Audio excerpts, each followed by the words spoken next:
Hi everyone, and welcome back to our backyard garden. What a beautiful day, sunny sky in the middle of February. Well, we're almost at the end of February. Today's the 23rd of February. So today I want to come out here and make another video for you to keep you guys up to date on what we are growing in our garden. So what you're looking at right now, here are some of the cauliflower. And you can tell how much they have grown. Since the last video, they probably go over another 12 inches. And I've been harvesting them throughout the season. As you can see here, look at all the cuts. Okay, look at that. Now normally, cauliflower and broccoli, once you cut the core or the flower buds, they will sprout new growth from the side, and you can continue to harvest them. For example, here are the broccoli. So the broccoli, the main one, as you can see here, that's the main core. So very nice, beautiful flower buds come up.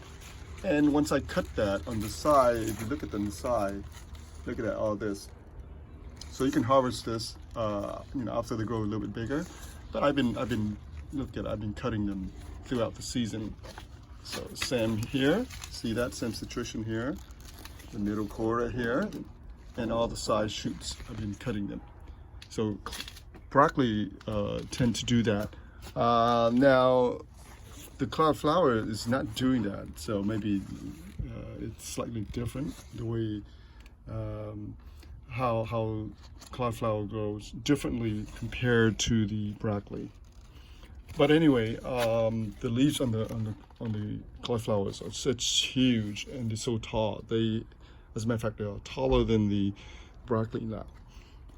Now, I suspected the reason why they grow so fast within the last several weeks is that I add some fish fertilizer to the soil, so I think that helps them a lot. And the weather's starting to pick up a little bit. It's starting to get a little warmer than than your normal winter. So this winter is kind of warm in terms of temperature.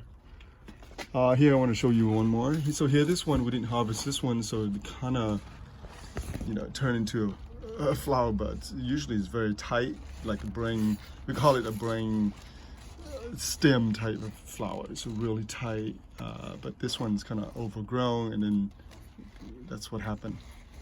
All right, so we're gonna leave that one. So this one, it's starting to produce you can see here how tight knit this one is. Look at that, it's beautiful. So once we grow a little bit bigger, maybe 2 or 3 times bigger, I will harvest it. All right, so what else growing in our garden? As you can see here, I finally seed the beet. This is one of the, I think it's called Detroit Red.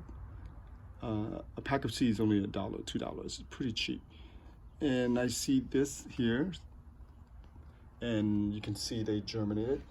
Now this variety you can actually grow throughout the season, so they've readily, easily to germinate, and they grow very nicely, very easy. Eventually I will thin them out a little bit because they need room to develop the bulb beneath the soil. And as you can see here, I still have plenty of perelli. This is one of the herbs that I'll show you. Now some of this volunteer here, initially I thought it was cilantro, and some of them might be cilantro, but this one here, I don't think cilantro. It's just celery, one of the Chinese Asian celery that I grew here last season. So I realized that, oh wait a minute, I misidentified it, and the leaf is slightly different. It's like light green compared, and it has, it's not as serrated as the cilantro.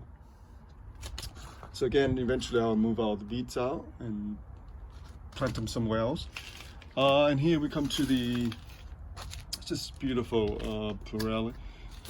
They are one of the herbs, one of my favorite herbs, and you can see that this is the old mother trees here, bush here, and hundreds and thousands of this just sprung up. I actually harvested some of this already. They're only about 4 inches, and I already cut off the top and use them in my salad.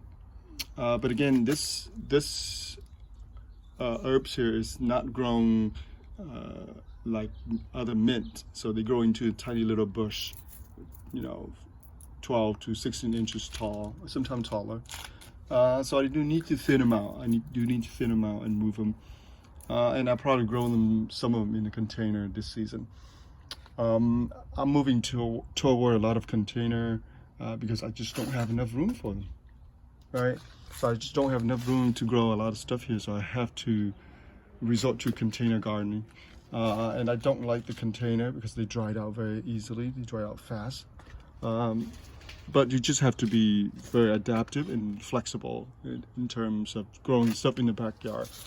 Look at that, we still have plenty of them here. Look at this, everywhere. So this is one of my avocado trees. You can see here, beautiful. And all the onions, the green bunch onions are growing so well. I use them almost 2-3 times a week, so I just love them. And initially I grow them, let's get closer, just a little bit closer here. So initially when I grow a pack here, it was really dense, just so dense, hundreds of them just spring up. And I didn't have to thin them out. And as you can see, they still develop into quite beautiful size. And this is quite big actually.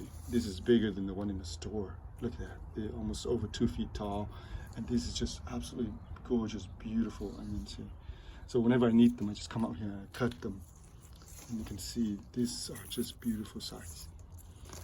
So I'll grow this again, and this time I'll probably grow all this in a container because I know that they can go in a very tight space, even though there's hundreds of them here in a no more than 2 square foot, I would say, right?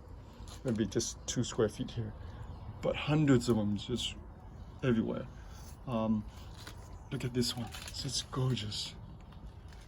Right, and then I have plenty of them outside of that. I have plenty of them here as well. Volunteer. I just love volunteer plant. And that part here, we're gonna start fixing up the soil soon. So still a little bit too cold, I would think, to grow anything for the summer crop. So tomato can maybe handle some of the cold, but other vegetables, they're not ready. Cucumber, they're not ready. Squash and all those guys, they're not ready. I do have actually a tomato plants there that's germinated. Tomato can actually handle pretty cold weather. All right, so here, let's go this section a little bit here. And again, the lettuce was fabulous this season. I've been harvesting them throughout the season so far. They're just absolutely great. So one more, I want to show you one more before we cut off this video.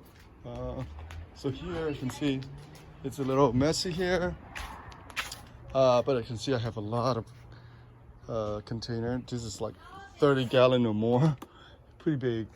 So eventually I have to clean this place up. Again, if you use big container like this, you're going to be spending a lot of money on soil. So again, the advantage of having a big container is great, but the disadvantage is that you have to use a lot of soil, and the soil can cost, good soil can cost a lot of money. All right, and I have a lot of transplant to do today, a lot of trees, a lot of other small plant. I'm going to transfer them over to the container and grow them in container, and I'll probably have a container throughout the back there. But I need to clean them up.